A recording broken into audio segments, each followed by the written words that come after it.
like to say, simula po nang pumunta kami dito sa Foursquare Gospel Church, nag-ibang pananaw namin.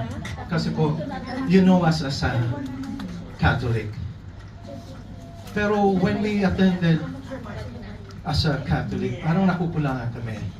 Then we went to several Christian churches.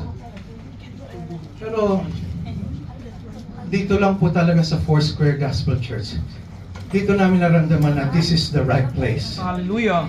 Ito na po yung calling namin. So I would like to thank Pastor Edward Galan, Pastor Rachel Galan. Lalong-lalo na po pag in times na we need prayers for healing. Talagang it really works eh. Hallelujah. Thank you po, Pastor and Pastora. You are our spiritual parents. Kayo po talaga ang aming kaagapay. Ang